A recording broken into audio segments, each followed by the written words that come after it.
une boule dans un premier temps. Ok. Je vais monter dans une autre registre. Et que je vous montrerai à peu près deux façons de faire les couronnes. Voilà. Alors c'est pas de la révision CAP, mais c'est juste pour un résultat par rapport à ce qu'on va faire.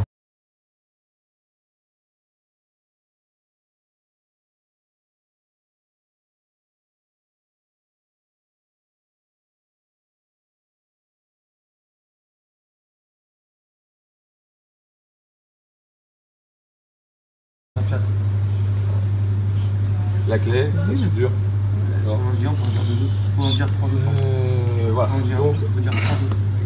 Donc du coup, Je connais toi.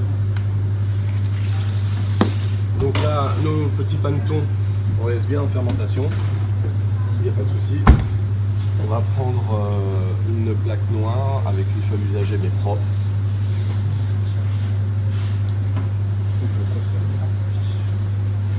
Très peu de farine. On voit la différence de boulage. Là ici on commence à avoir une forme régulière jusqu'en bas. Au niveau de la soudure, on a quelque chose qui est beaucoup plus soudé en dessous. Et on a de plus en plus sur le dessus de l'air. Si on devait découper, on aurait tout l'alvéolage, l'air qui va être tendu. Et donc à un moment donné ça va craquer, ça veut dire que la pâte a été tendue. Il ne faut pas aller jusqu'au moment où la pâte craque. Parce que sinon, trop boulé, ça donne trop de force. Ok, voilà, il n'y a aucun intérêt. Très peu de farine, si j'en veux, je vais récupérer un extérieur. C'est l'ennemi de la viennoiserie. La farine, ça blanchit, ça donne un mauvais goût, ça donne de la couleur mate en cuisson. Qu'est-ce qu'il fait? Pourquoi j'étais là-bas? Il était là. Surtout que cette année, elle est là. De quoi? Je l'ai prise déjà. Au revoir. Je la ramène. Merci. Voilà, donc là, j'ai une première couronne, un boudin. On met la soudure en dessous. C'est une des façons de faire aussi dans certaines pâtisseries boulangeries. Donc ça colle bien. Hop. Voilà. Il n'y a pas une recette. Après, voilà. Il faut toujours laisser un diamètre plus ou moins grand. Pourquoi? Parce que le fait de certaines de les souder de trop ou pas, il y en a certaines volontairement elles vont s'ouvrir. C'est une marque aussi de fabrique dans certaines entreprises. D'accord? Donc c'est pour ça que c'est pas incohérent. Le diamètre au milieu, il faut que vous le laissiez relativement grand puisque ça va gonfler de l'extérieur en hauteur, mais aussi d'intérieur. Donc à un moment donné, quand il y a un tout petit trou, c'est pas génial, ça fait pas une belle pointe. Ok. Donc après, le système, il y a ceux qui font un trou. Parce que le trou. Hop. On agrandit progressivement. Je détends ma pâte. Ok. Puis après, il y a l'école de dire c'est bien ce que j'ai fait avec les doigts, c'est pas régulier, c'est un doigt, deux doigts, trois doigts, c'est pas parce qu'on met beaucoup de doigts que c'est meilleur. Je vais prendre la pointe de mon coude et là j'ai quelque chose de régulier en puits. D'accord. Et là à ce moment-là, j'ai pas besoin de percer puisque déjà c'est fait. Un doigt, deux doigts et j'écarte progressivement, je détends ma pâte. D'accord.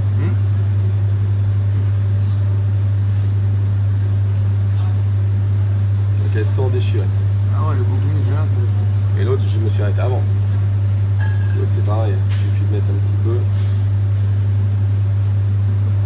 Voilà. Ok. Donc pareil, suffisamment. Un trou suffisant. Oui, c'est ça. 300 grammes à raison de 50 grammes en moyenne. Voilà, c'est ce que je veux. Ok, donc j'ai pas de déchirure. Par contre, je mets toujours ma soudure en dessous. Voilà, ok.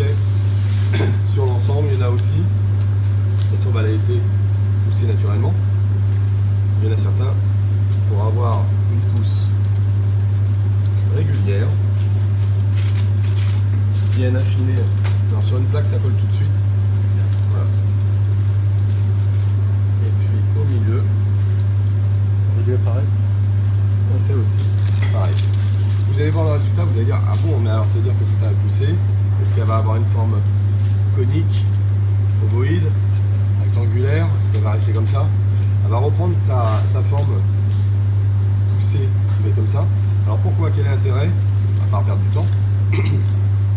C'est qu'on va plaquer directement sur les plaques noires, ça va coller. La rétractation va moins se faire de façon un petit peu désorganisée. on aura quelque chose à voir un petit peu plus régulier au niveau de la pousse. Si c'est mal façonné, au niveau de la couronne, au niveau du cratère, on va pouvoir quelque chose de plus grand. C'est une des techniques qui existe, je vous apporte, d'accord. Le plus simple, c'est le coude. On part sur un boulet 2 fois, on a bien chassé les gaz, on a dégazé. Au moment de l'après, c'est maintenant, l'après c'est parce que la pâte est apprêtée pour une mise en pousse. Donc on a suivi les protocoles, 1, pétrissage, 2, un pointage après pétrissage, le façonnage par lui-même, la mise en forme, l'après, le contrôle de pousse sur toute la nuit, un refroidissement complet et demain matin une cuisson. Alors, là on est sur les brioches, donc moi j'ai récupéré les 2, les 3, allez hop. Vous voyez la méthode différente, on voyait avec la soudure. Bon, au moins j'ai une belle. Pareil, celle-ci c'est celle où j'ai appuyé dessus. J'ai appuyé dessus, vous vous rappelez? Ben, vous avez vu un peu la forme? Elle est revenue. Tout va bien. Ok. Celle-ci elle n'est pas assez grosse, je sais pas qui c'est. Il n'y a pas un trou. Généralement elles sont pas assez grosses, donc obligatoirement le trou c'est pas fait. Donc dans un premier temps, alors Carole avait une question. Est-ce qu'on peut cuire avec les fruits confits et le sucre gras avant? Alors on peut cuire avec des pépites de chocolat, des amandes, des fruits secs, crus. On peut cuire avec du sucre gras, oui. Ça c'est vraiment la thématique de la brioche couronne ou autre du CAP. Là, aucun intérêt de cuire avec les fruits confits parce qu'ils vont dessécher. On va pas avoir la valeur organoleptique du produit, la couleur, le dessèchement, c'est déjà un produit qui est sec, d'accord. Voilà. Quand vous ouvrez les boîtes, hein, toutes les parties plastiques, il faut vraiment les sécuriser, vous les retirez, sinon c'est un jour ou l'autre, ça tombera dans une boîte, dans une crème, et le client subira les conséquences. Ok, donc je me suis mis sur une grille pour enlever l'écoulement.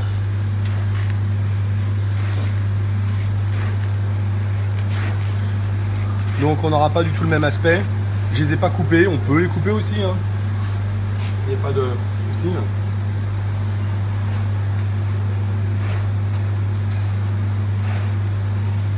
Là, du coup, on voit beaucoup moins l'ouverture.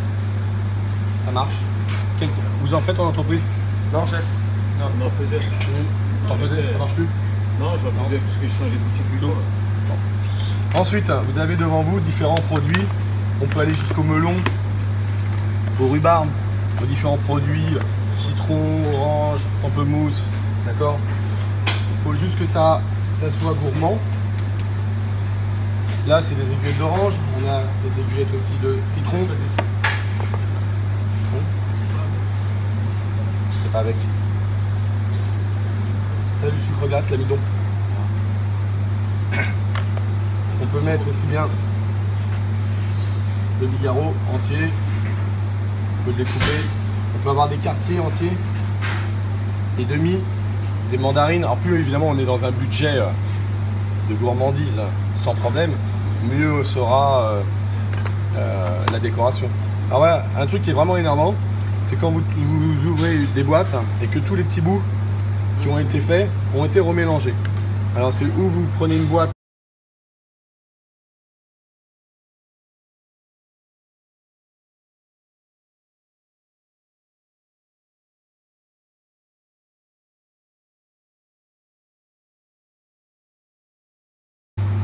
Voilà, donc quand vous découpez les petits bouts, ne remettez pas s'il vous plaît. Je sais que rien ne gêne en entreprise. Chacun a ses valeurs, ses habitudes de vieux garçon. Après, voilà. Donc, il faut avoir des beaux produits. Tu vas me le rincer sous l'eau froide. Donc du coup, après, en fonction de ce que vous avez besoin, l'angélique.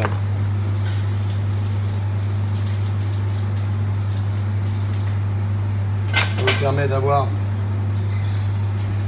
là. Merci. Donc là c'est confit, il y a du sucre. Évidemment ça colle, c'est pas évident. Donc vous le rincez, c'est beaucoup plus pratique à la découpe.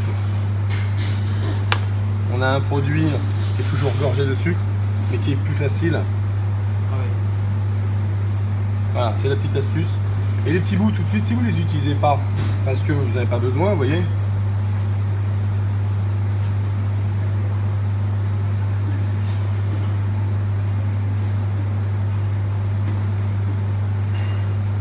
Si vous n'utilisez pas, il existe des boîtes de fruits confits cubes, tricolores, bah vous les mettez dedans, hein, ça passe très bien. Et après, ça vous permet de travailler proprement. Le petit bout, je ne le remets pas dans la boîte, je le mets là, et j'ai ma petite boîte après. Non, non, merci.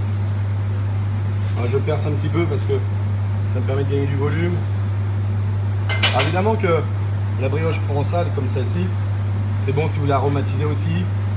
Après, vous avez des variantes avec les pralines, des fruits secs, des brioches de Noël avec les différents arômes comme l'anis, le massis, le gingembre, la cannelle. Donc vous faites un mélange d'épices de Noël.